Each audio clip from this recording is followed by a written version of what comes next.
Alright, magandang araw sa inyong lahat mga kapatid. Welcome ulit sa ating panibagong video reaction, commentary, opinion, criticism at kung ano-ano pa. No? Dito pa lang mga kapatid sa picture, alam nyo na agad kung ano pag-uusapan natin ngayon.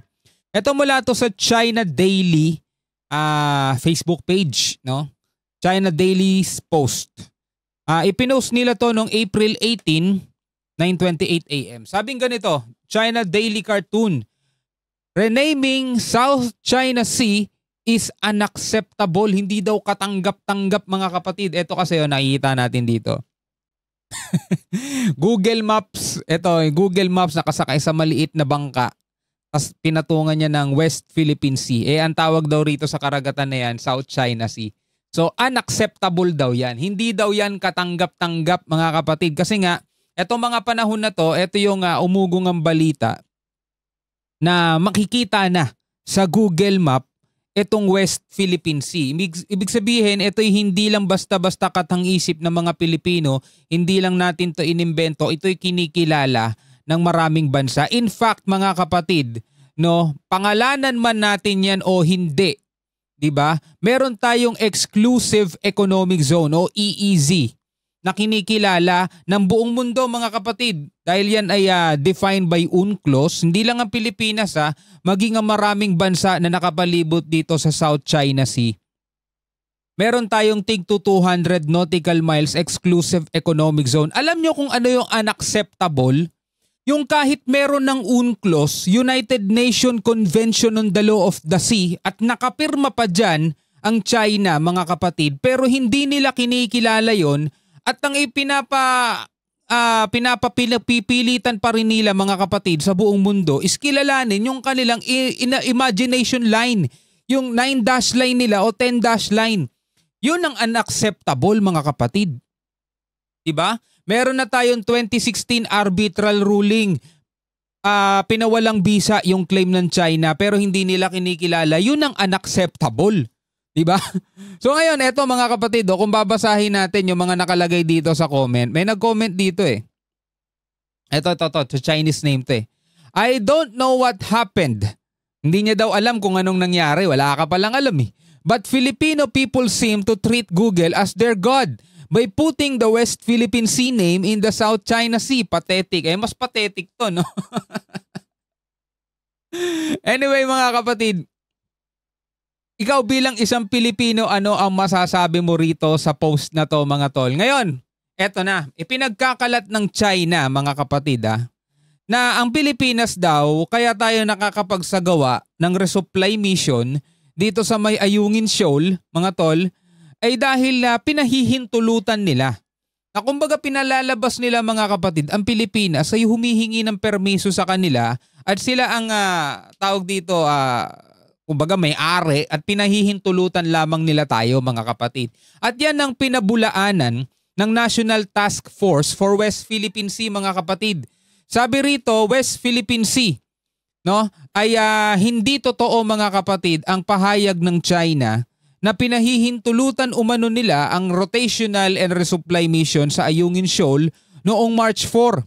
Kaya walang naging aberya at naging matagumpay ang RORE mission. Yun ang gusto nilang palabasin kasi at yun ang report sa kanila, yun ang sinasabi nila sa kanilang mga mamamayan. Ngayon panoorin natin tong balitang to mula rito sa UNTV News.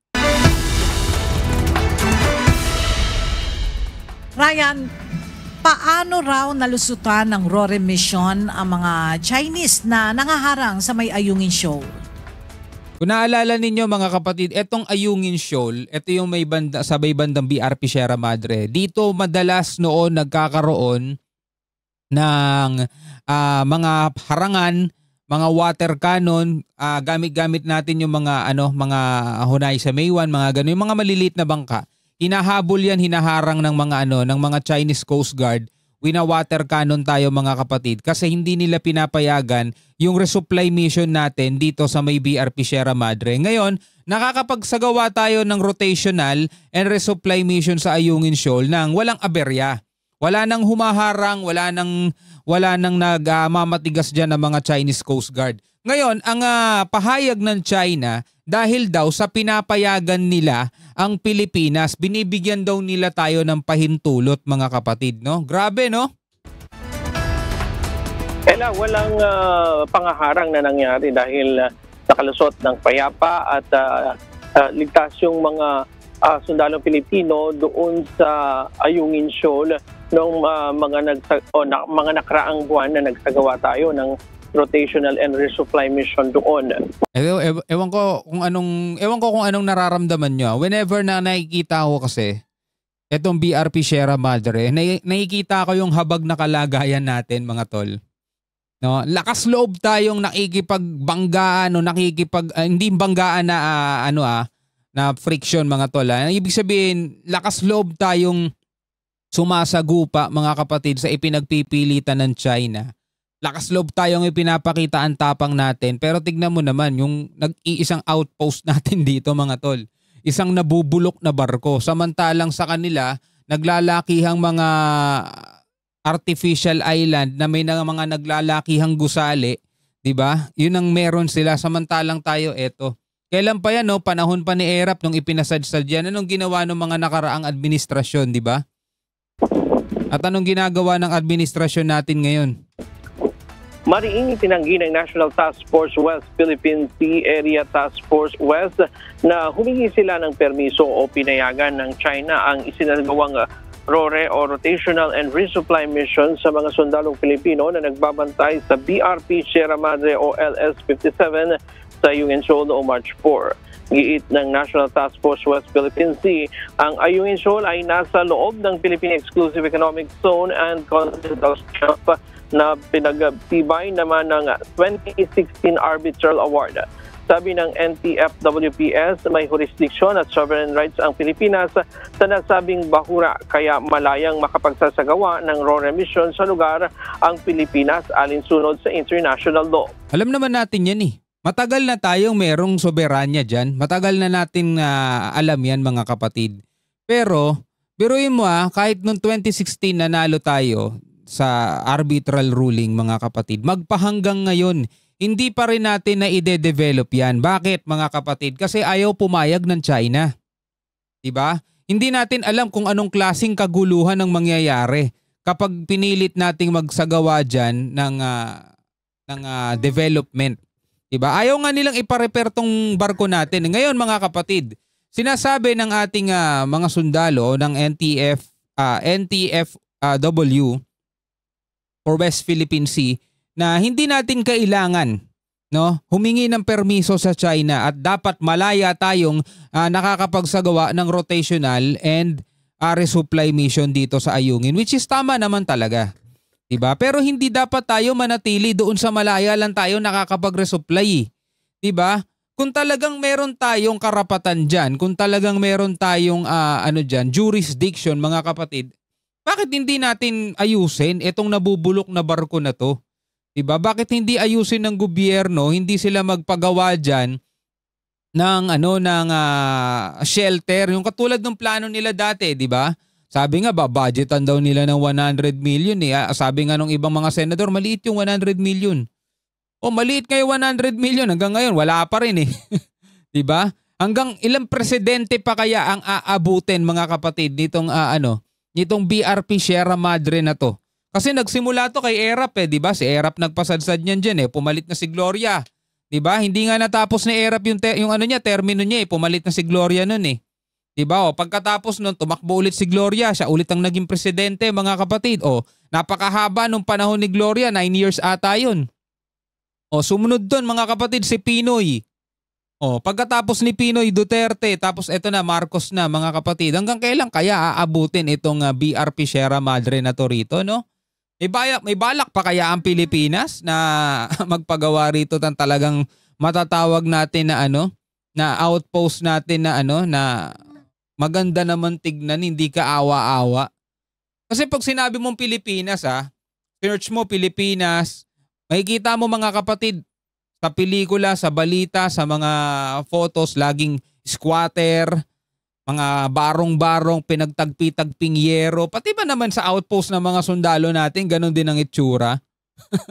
Diba? Tuloy natin.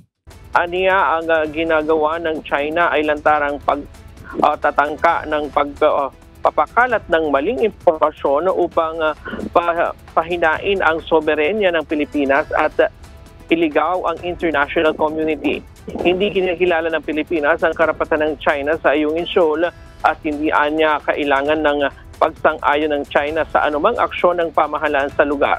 Nitong April 9, ang pinakahuling rotational and resupply mission ng Armed Forces of the Philippines sa Ayungin Shoal. Mula July 27, 2024 hanggang April 9, 2025, 7 beses ng sunod-sunod na nakapagsagawa ng matagumpay na RORE mission ng AFP sa BRP Sierra Madre. Kaya kung titignan mo, diba? Kaya nating sabihin mga kapatid, hindi kailangan ng Pilipinas ang permiso galing sa China. Malaya kami dapat nakakapag-resupply. Pero tingnan mo naman itsura na sinusupplyan natin, mga tol mo ka. Talo pa yung ghost ship eh. Diba? Sana naman sana yung mga mambabatas natin, yung mga tumatakbo ngayon mga kapatid, lalo na eleksyon, diba? Sana pagtuunan din nila ng pansin yung ating mga magigiting na sundalo na nandirito sa nabubulok na barko na to, yung kaligtasan din sana nitong mga sundalo na to. Diba? Kaya halal sila ng taong bayan, napakarami nilang pangako eh. Napakarami nilang sinasabi. Diba? Dami nilang gustong gawin eh. May narinig nga ako isang tawag dito, nangangampanya eh, diba? Kung kaya niya lang daw gawing doble o kung kaya niya lang daw gawing triple pa yung ayuda, gagawin niya. Ayuda. Eto sana binibigyan ng ayuda mga kapatid, di ba? Eto sana patibayin etong etong barko na to mga kapatid. Sayang eh. No, sayang eh. Ang angas-angas ng Pilipinas tapos yung outpost natin ganito eh. Anyway, bilang isang Pilipino, ano ang masasabi mo mga tol, no? Pwede ka magbigay ng komento sa ibaba. Hanggang sa muli, ako nga pala si Shobaldi. Peace out.